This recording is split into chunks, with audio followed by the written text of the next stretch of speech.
"Man, this is right around where we heard that shot a while back," Woodburn said, his voice slightly hushed. Mooney stopped walking. His dog and then his friend followed suit. "That don't necessarily mean nothing," Mooney said quietly.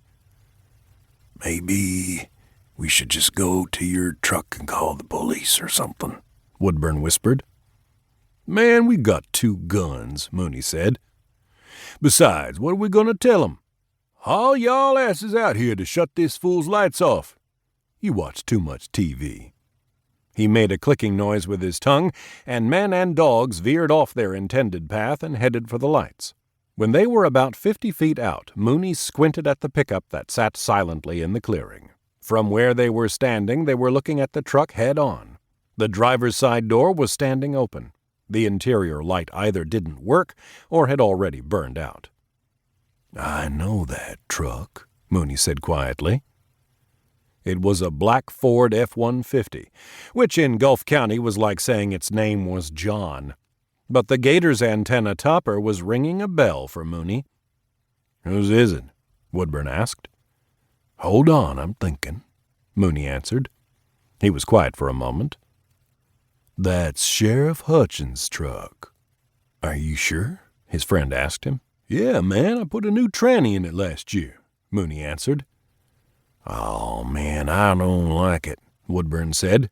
His beagle, Trot, had set to whining. "I'm not real excited either," Mooney said.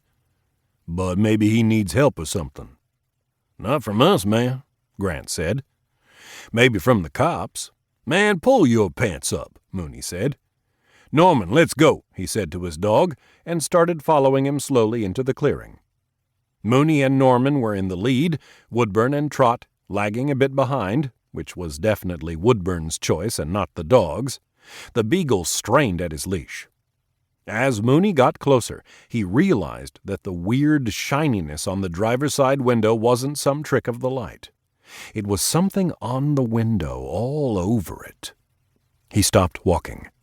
A sheen of moisture had suddenly appeared on his onyx skin, and he swiped at it with one huge calloused hand. "Sheriff!" he called out, flicking his flashlight on and off against the windshield. The flashlight wasn't a particularly powerful one.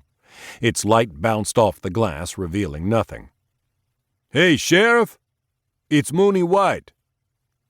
The crickets and frogs were silent. For a few moments there was just the wind in the trees and the quiet keening of the dogs. "Shut up, Norman," Mooney snapped, and both dogs quieted. A new sound, a faint one, reached Mooney's ears. "You hear that?" Both men listened for a moment. "Radio," Woodburn whispered finally. "Hell's up in here?" Mooney asked himself mostly. He flicked the flashlight on again, trained it at the open door. In the edge of the light he saw something and dropped the beam lower.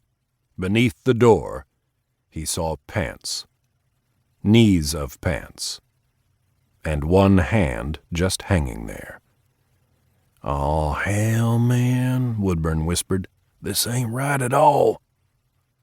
Mooney slid his rifle down his arm, released the safety with his flashlight hand.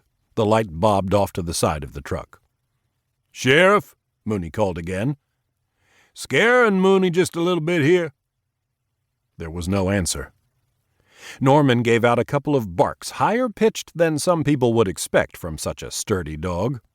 Mooney gave him his lead and followed Norman as he pulled toward the truck. Mooney tugged him off to the side, made him circle wide, about 8 or 10 feet from the old Ford. He could hear Woodburn several yards behind him whispering to himself. When Mooney had gotten round to the backside of the open door, he pointed the flashlight at it. "Oh, hellfire," Mooney said to himself.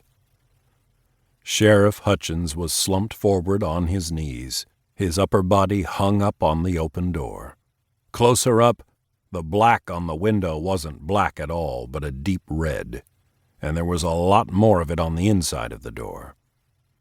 Mooney stood there staring, barely hearing his best friend gagging behind him, or Leonard Skinnard on the sheriff's truck radio, singing about going home.